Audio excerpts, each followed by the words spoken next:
거하시는 하나님을 찬양하고 여러분 감사드립니다. 하나님께 영광을 그리고 여러분 모두에게 은혜와 평강이 넘치는 복된 한 날만 되시기를 바랍니다.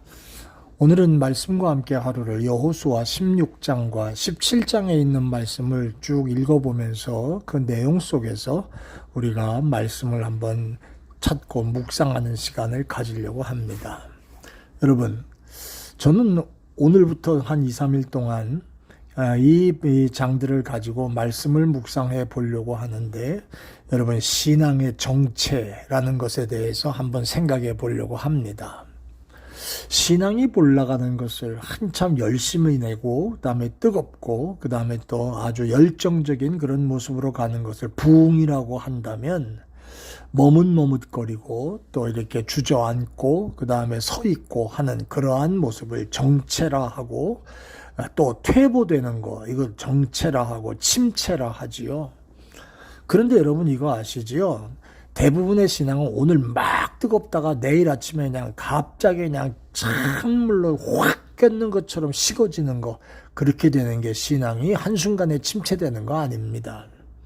물론 결정적인 죄나 유혹에 빠져서 한 번에 그냥 엎어지는 경우도 있습니다만은, 그러나 대부분의 사람들의 신앙은 그 유혹이나 죄에 빠지기 얼마 전부터 열정이 식고 머뭇거리는 정체 시간이 있게 된다는 거지요. 교회 역사에도 부흥기와 침체기가 있습니다. 제가 한참 목회를 시작하던 그 당시가 서울 올림픽 바로 직전이었었는데요. 신학대학을 나와서 교회를 개척하고 할 때 얼마나 교회들이 열정이 있었고 뜨거웠는지 모릅니다. 신자들도 열심히 모였고요. 잘 모였고요.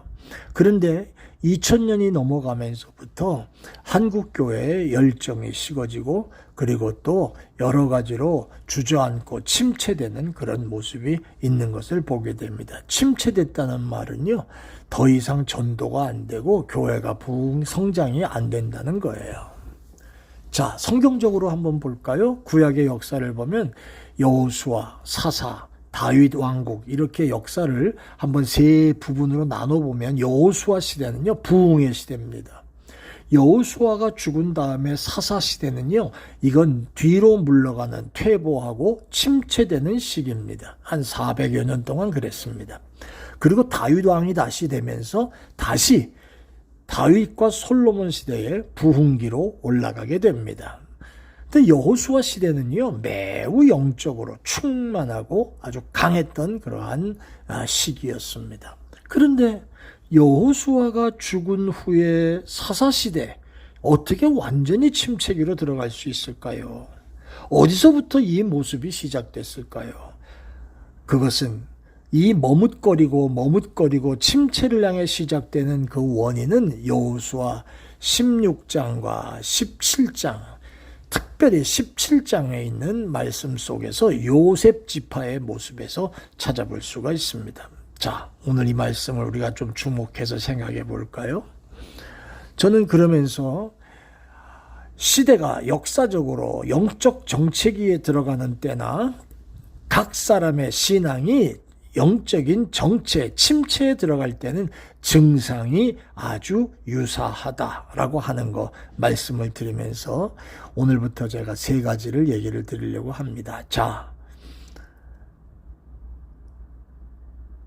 이스라엘의 신앙의 정체가 시작되는데, 그것은 왜 시작되고 그것은 나와 어떤 관계가 있는가 하는 겁니다. 본문의 말씀 속에 여러분, 이스라엘은 본문 말씀 속에서 신앙생활이 완전히 무너져서 갑자기 오늘 예수 믿던 사람이 내일 불교신자 되고 그런 것처럼 바뀐 게 아니고요.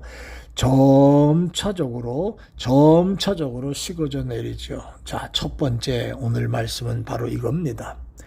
신앙의 정체기는 나보다 앞선 이들의 열정이 식어진 모습을 보면서 나도 저럴 수 있구나라는 것을 배우며 나에게도 찾아온다는 겁니다. 16장과 17장, 특별히 17장에서 요셉 지파가 하나님이 주신 땅을 이제 정복하러 올라가는 모습을 봅니다. 요셉 지파는 요셉의 두 아들 에브라임과 므낫세가 있고요. 두 아들이 한 지파씩 땅을 차지하지요. 그런데 자기들 기업으로 주신 땅을 이제 차지하러 가는데 가다가 머뭇머뭇거리는 모습이 나옵니다. 가나안 족속들이 앞에 있는데 그 족속을 다 쫓아내질 못합니다. 16장 10절에 그리고 17장 12절에 여러분 16장 10절 말씀 먼저 살펴보세요. 에브라임 자손이 게셀에 사는 가나안 사람들을 쫓아내지 않고 오히려 그들과 어울립니다. 함께 살면서 종으로 부리기도 하고요. 그리고 이것은 에브라임 자손이 말씀에 순종하지 않고 적당하게 타협하는 그런 모습을 보여주지요. 자, 17장 12절도 한번 읽어보세요. 므낫세 자손은 어떻습니까? 이 사람들도 가나안 부족들을 쫓아내지 못합니다. 그런데 가인 므낫세 자손이 쫓아낼 결심을 못하니까 오히려 가나안 사람들이 여기서 살아도 되나 보다 라고 하면서 살기로 결심을 굳히지요. 그러면서 함께 삽니다. 자, 사람이 함께 어울려 사는 게 뭐가 문제입니까? 그런데 오늘 신명기 7장 말씀을 한번 제가 살펴서 말씀을 설명해 드릴게요. 하나님은 가나안 7족속의 이름을 거명하시면서 가나안에 들어가거든 이 족속들을 전부 다 없애라 말하십니다. 완전히 진멸하라. 그들의 땅에서 확실히 쫓아내라. 어떤 언약도 하지 마라. 결혼도 하지 마라. 왜냐하면 너희가 가나안 자손을 그냥 남겨두면 너희가 그들의 더러운 우상신앙을 본받게 되고 하나님을 떠나게 될 것이다. 너희가 멸망당하게 될 것이다. 신명기 20장에 경고하시고 있습니다. 그런데 이 명령이 지켜지지 않는 거예요. 왜 이렇게 나라가 어정쩡하게 됐습니까? 왜 요셉 지파는 그들을 쫓아내지 않고 함께 살기로 했을까요?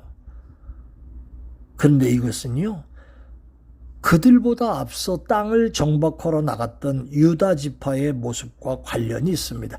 여러분 15장에서도 제가 마지막 설명을 드렸습니다. 유다 자손들이 갈렙과 온니엘 때는 완전히 승리했는데 그들이 없어지고 난 다음부터 또 어떤 경우는 점차로 이 강력한 자손들이요, 여부스 족속을 쫓아내야 하는데 그 마지막 시점에서 엉거주춤한 모습을 보여주고 있습니다. 여러분 요셉 지파의 눈에는 자기보다 앞서 나간 유다 지파의 모습 중에서 더 뜨겁고 심령이 강한 그리고 지도자인 갈렙을 따르는 용사 온니엘 같은 사람을 쳐다보면서 자기들도 그러고 나가야 되는데, 그런데 이 유다 지파의 모습을 보지는 않고 이 유다 지파가 여부수 사람들은 저렇게 그냥 놔둬도 괜찮은 거구나. 그러면 우리가 정복해야 될 땅에 있는 사람들 그냥 놔둬도 되겠지 않냐. 머뭇거리는 유다 지파의 사람을 따라가는 모습처럼 요셉 지파 이 사람들도 그렇게 진행하고 있다는 거예요. 여러분, 신앙의 정체에는요, 나보다 앞선 사람들의 열정, 그 열정이 식어진 모습을 보면서 나도 그 모습을 따라간다고 하는 그런 사실을 오늘 배우는 겁니다. 먼저 믿는 자의 책임이 얼마나 큰지 한번 생각해 보십시오. 지금 나보다 뒤에 믿는 사람들을 한번 생각해 보십시오. 내 신앙이 정체기로 머뭇거리면 나보다 뒤에 믿은 사람들도 나를 보면서 저래도 되는구나, 그리고 똑같이 들어간다는 그 말입니다. 내가 예배에 조금 소홀했는데 내 뒤에 따라오던 초신자들과 신앙의 초보자들은 나를 보면서 신앙의 몸살이 나버립니다.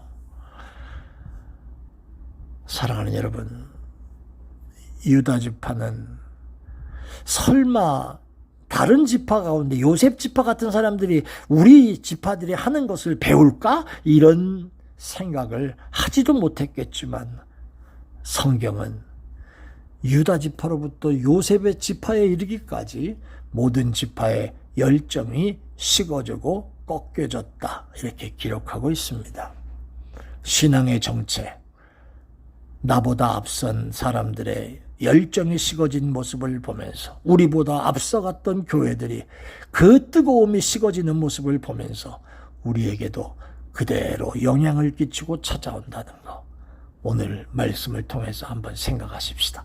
내일은 또 다른 이야기를 가지고 말씀 묵상을 진행하겠습니다. 은혜로우신 하나님, 신앙의 정체, 내가 나보다 앞서 있는 사람들의 모습을 보면서 그 모습을 따라가면서 정체되는 그런 일이 없도록 정신을 바싹 차리고 하나님을 따라가는 그런 종들만 되게 하여 주옵소서. 예수님 이름으로